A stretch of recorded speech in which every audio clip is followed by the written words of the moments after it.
Em nome do Pai, do Filho e do Espírito Santo. Amém. Amós, capítulo 2. Oráculo do Senhor por causa do triplo e do quadruplo crime de Moabe, não mudarei meu decreto. Porque queimou os ossos do rei de Edom, até reduzi-los a cal. Porei fogo a Moabe, e ele consumirá os palácios de Cariote. No tumulto perecerá Moabe, entre gritos de guerras e som de trombetas. Exterminarei o seu juiz, e farei perecer com ele todos os chefes, diz o Senhor, oráculo do Senhor. Por causa do triplo e do quadruplo crime de Judá, não mudarei meu decreto, porque desprezaram a lei do Senhor e não observaram seus mandamentos, e porque deixaram transviar por seus falsos deuses, que já seus pais tinham honrado. Porém fogo a Judá, e ele devorará os palácios de Jerusalém. Oráculo do Senhor. Por causa do triplo e do quadruplo crime de Israel, não mudarei meu decreto, porque vendem o justo por dinheiro e o pobre por um par de sandálias, porque esmagam no pó a terra e a cabeça do pobre, e transviam os pequenos, porque o filho e o pai dormem com a mesma jovem, o que é uma profanação do meu santo nome, porque se estendem ao pé de cada altar, sobre vestes recebidas em penhor, e bebem no templo do seu Deus o vinho dos que foram multados. E todavia fui eu que exterminei diante deles os amorreus, cuja estatura se igualava à dos cedros, e que eram fortes como os cavalos. Destruí seus frutos de cima e suas riquezas de baixo. Fui eu que tirei do Egito e vos conduzi através do deserto durante 40 anos, para vos dar a posse da terra dos amorreus. Suscitei profetas dentre os vossos filhos, e nazarenos dentro de vossos jovens. Não é assim, filhos de Israel? Oráculo do Senhor. Mas vós fizeste beber vinho aos nazarenos, e proibistes aos profetas que o profetizassem. Pois bem, eis que vou fazer-vos ranger como um carro carregado de feno. Não haverá mais fuga possível para o homem ágil. O forte não encontrará mais sua força. O valente não salvará sua vida. O arqueiro não poderá resistir, nem o homem de pés ligeiros poderá escapar, nem o cavaleiro salvará a sua vida. E o mais corajoso entre os valentes fugirá nu naquele dia. Oráculo do Senhor. Palavra do Senhor. Graças a Deus. Bem, Amós capítulo 2, então, os moabitas descendiam da incestuosa relação entre Ló e suas filhas mais velhas. Gênesis 19, do 30 ao 37. Balaque, rei de Moabe, tentara contratar o profeta Balaão para amaldiçoar os israelitas, a fim de que fosse derrotado, como está em Números de 22 a 24. Balaão, ao contrário, pronunciou as palavras de bênção da parte do Senhor. Porém, alguns dos moabitas conseguiram convencer Israel a adorar Baal, como está em Números 25, do 1 ao 3. Os moabitas eram conhecidos pelas atrocidades que cometiam. Segundo Reis 3, do 26 ao 27, um artefato arqueológico, a pedra moabita, revela que a nação de Moabe estava sempre pronta a se aproveitar da desgraça dos outros povos.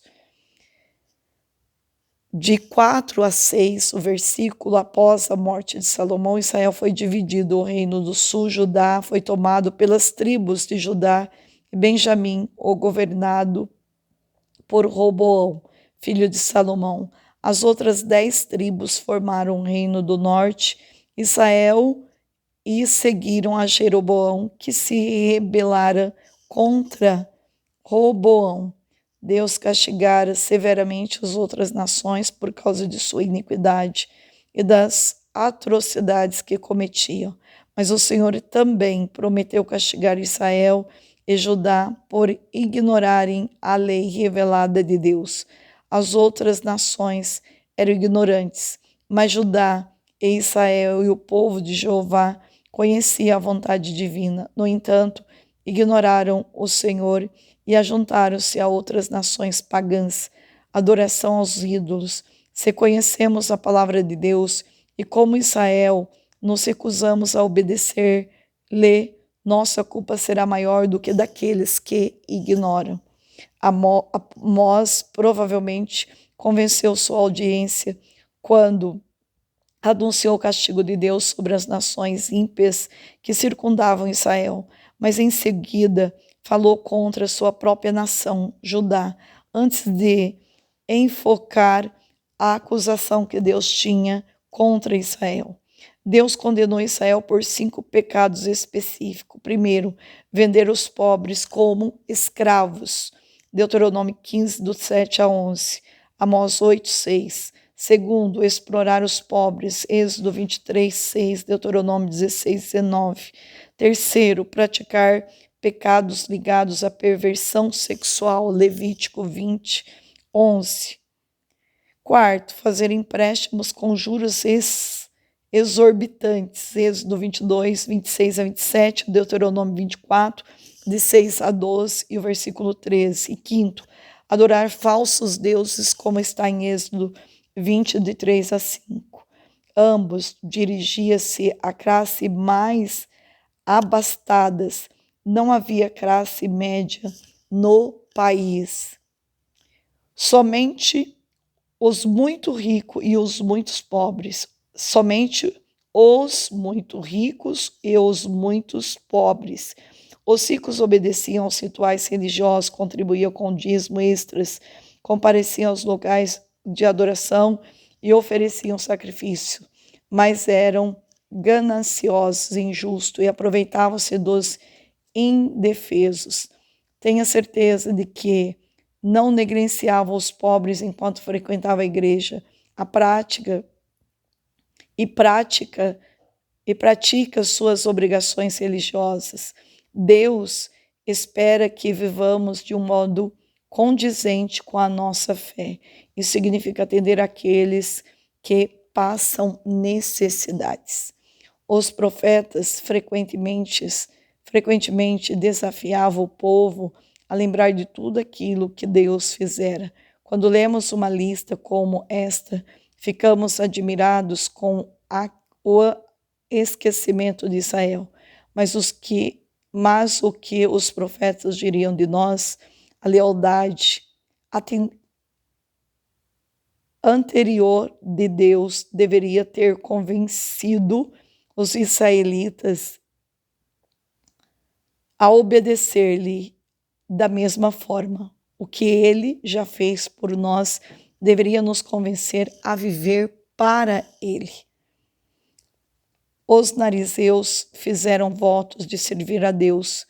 Este compromisso incluía abster-se de vinho e nunca cortar o cabelo, mas em vez de serem respeitados por sua vida de temperança e de obediência às doutrinas, eram obrigados a quebrar seus votos.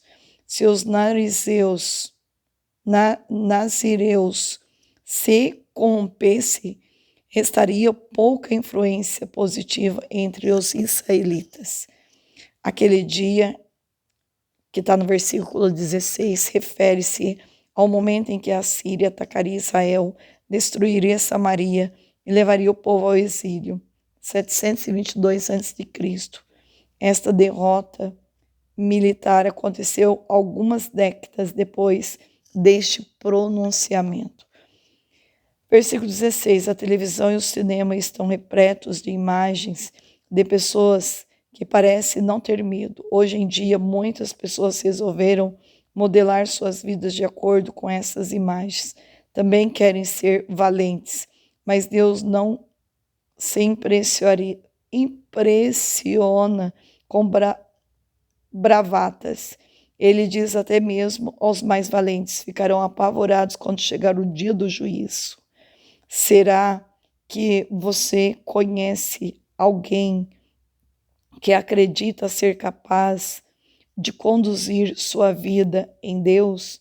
Não se deixe influenciar por esta retórica de autoconfiança e reconheça que Deus não tem temor de ninguém. Ao contrário, chegará o dia em que todos o temerão. E esse dia vai ser um dia muito difícil para muitos de nós, né?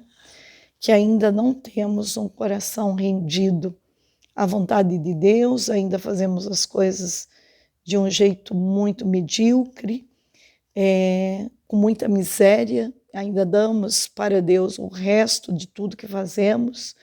Então, nós precisamos crer na palavra de Deus que nos impulsiona a viver uma vida mais reta, uma vida com mais santidade, uma vida com mais justiça. Que nós sejamos realmente pessoas firmes na fé, pessoas que se rendem ao Senhorio de Jesus. Bem, dizer eu creio, às vezes é fácil, mas colocar em prática o Senhorio de Jesus, crer de verdade, isto é exigente. Que nós tenhamos esta consciência formada, cada dia mais pela palavra de Deus, em fazer somente o bem. Deus Todo-Poderoso, Deus Justo, Deus Santo, quebrai todo o jugo que pesa sobre a vida dos teus filhos, toda palavra maldita lançada sobre as finanças, sobre a vida deles. Eu te peço agora pela força desta palavra que é luz no caminho de tantas pessoas endividadas. Rompe agora com esse espírito de dívida. Espírito Santo, transforma toda a escuridão do caminho desses teus filhos, que têm causas na justiça, aposentadorias que não são liberadas. Rompe agora pelo poder do teu sangue, pelo poder da tua palavra, esta palavra que tem uma força que vem de um homem tão santo, tão simples, que tem uma força de profecia. Faça com que o jardim da vida de tantos filhos teus possa florir, que o deserto destas vidas possa de novo florir. Eu te peço agora, Divino Espírito Santo, que ainda hoje esses teus filhos tenham um sinal visível da tua presença e do teu grande amor. Santo anjo do Senhor, meu zeloso e guardador, se a ti me confiou a piedade divina, sempre me rege, me guarde, me governe, me ilumine. Amém. Em nome do Pai, do Filho e do Espírito Santo. Amém.